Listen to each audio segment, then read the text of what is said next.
Cara dapetin 100.000 followers pertama di Instagram itu sangat gampang kalau tahu caranya. Nah, kali ini saya mau coba lanjutin dari video sebelumnya tentang saya breakdown gimana caranya mendapatkan 100.000 followers pertama. Setelah kita membuat challenge-nya, yaitu membuat 30 judul video. Selanjutnya kita memilih 10 dulu menjadi script video. Jadi dari 30 judul ini kita pilih 10 judul lalu kita buat scriptnya.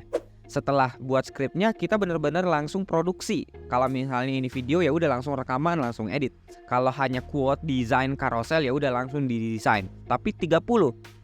Tapi kita nggak boleh langsung mengupload. Jadi udah beres satu langsung upload, beres satu langsung upload, enggak. Jadi ditunggu sampai 10 dulu baru boleh upload. Kenapa seperti itu? Karena ini bisa menjadi bensin tabungan kita. Jadi pada saat sudah proses mengupload, kita sudah punya 10, kita mulai mengupload 1, 2, 3. Di waktu yang bersamaan kita memproduksi lagi konten-konten yang 20 judul yang tersisa tadi. Jadi kita nggak akan kehabisan konten lagi sampai 3 bulan ke depan seperti target kita di video sebelumnya, yaitu harus membuat konten setiap hari selama 3 bulan. Terus mungkin ada yang bertanya, gimana caranya bisa memproduksi 10 video? Nah, kalau pengalaman saya nih, saya pernah 2021 untuk memulai bikin konten video di Instagram. Saya melakukan itu sebelum masuk jam kantor.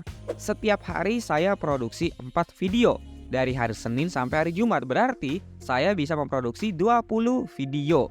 Sebenarnya lebih ke rekamannya ya, lebih 20 video. Nah, tapi pada saat kalau misalnya masih ada waktu belum masuk jam kerja, saya biasanya langsung ngedit videonya atau di sela-sela sambil makan siang atau setelah kantor. Jadi, secara tidak sadar mungkin dalam 1 minggu kita bisa memproduksi 20 video. Mungkin ada yang nyeletuk, bajunya sama aja dong bang. Kalau misalnya sekali rekaman langsung 4, 5 video, ya udah. Kenapa memang kalau misalnya bajunya sama? Nggak ada masalah. Karena sekarang juga orang kebanyakan sudah mulai mengerti bahwa kita menikmati konten bukan hanya dari visualnya, bukan hanya dari bajunya, bukan hanya dari tampilannya, groomingnya bukan.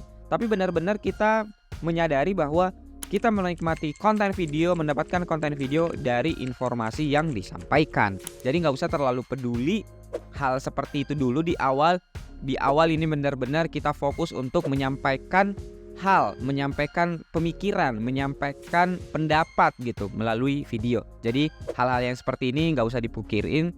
Karena biasanya hal-hal detil-detil yang seperti ini yang membuat kita nggak berani memproduksi konten pertama. Dan 100.000 followersnya makin jauh jaraknya untuk kita capai. Buktinya aja banyak video yang viral tapi kita nggak tahu dia siapa. Kita nggak mempedulikan pakaiannya seperti apa. Kita nggak mempedulikan setup studionya seperti apa. Karena memang ya udah konteks dari videonya apa ternyata relate, ya udah bisa viral, bisa di-save banyak orang, bisa di-share banyak orang. Terus ada hal yang sangat penting menurutku dalam mencapai 100.000 followers pertama dalam 3 bulan, yaitu ada aturan.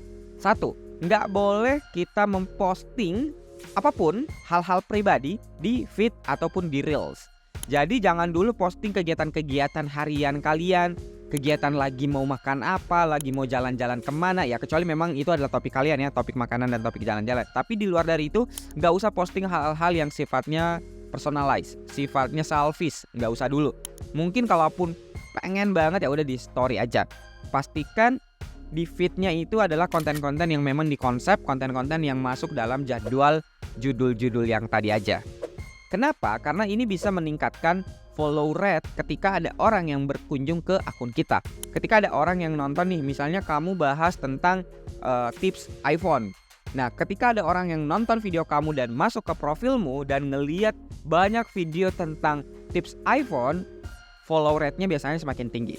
Tapi kalau baru 2, baru 3 tipsnya, tapi lebih banyak konten selfie, konten lagi mau makan apa, konten lagi jalan-jalan tapi nggak ada makna, nggak ada konsep, nggak ada sisi edukasinya, jadi orang juga nggak akan follow seperti itu ya. Jadi fokus dulu, tahan dulu nanti deh. Kalau mau memang gemet ya udah di story aja, kan ada fitur itu, atau di WhatsApp status boleh.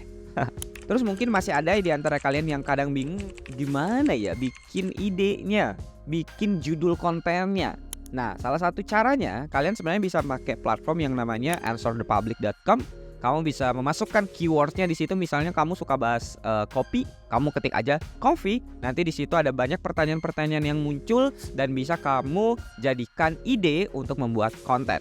Selain itu, cara yang biasa saya lakukan juga adalah menelusuri komentar-komentar di konten-konten yang relate dengan topikku. Misalnya topiknya apa ya? Misalnya topiknya gadget. Nah, saya coba buka akun-akun yang suka bahas gadget juga, lalu saya cek komennya. Nah, komen-komen yang sering muncul tuh apa?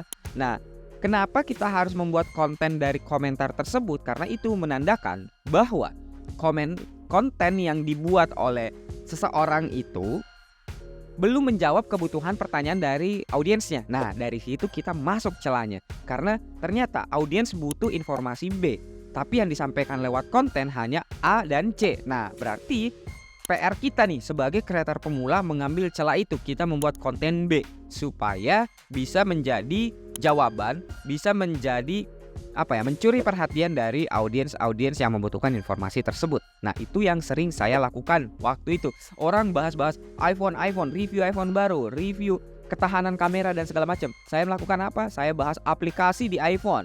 Jadinya malah bagus. Orang bahas tips membuat CV yang baik. Saya bikin apa? Saya membuat langsung template CV-nya. Nih buat kalian daripada pusing. Nah, itu jadinya naik gitu. Selanjutnya sebenarnya kamu bisa menggunakan ChatGPT juga untuk menemukan ide. Misalnya kamu suka bikin konten kesehatan khusus mahasiswa. Nah, kamu bisa ketikkan di ChatGPT 5 tips ide konten untuk mahasiswa semester akhir khusus perempuan. Nanti biasanya muncul ada beberapa 5 ide. Nah, dari situ kamu olah lagi sehingga bisa menjadi lebih otentik dan lebih organik buat kamu. Buat yang belum tahu, saya Iksan Bangsawan. Saya seorang kreatifpreneur yang suka bikin konten dari 2008. Mulai dari desainer grafis sampai sekarang mendirikan perusahaan agensi. Nah, kalau kamu punya pertanyaan atau punya saran lain, coba tulis di komen dan jangan lupa subscribe. Terima kasih, salam terus create upgrade.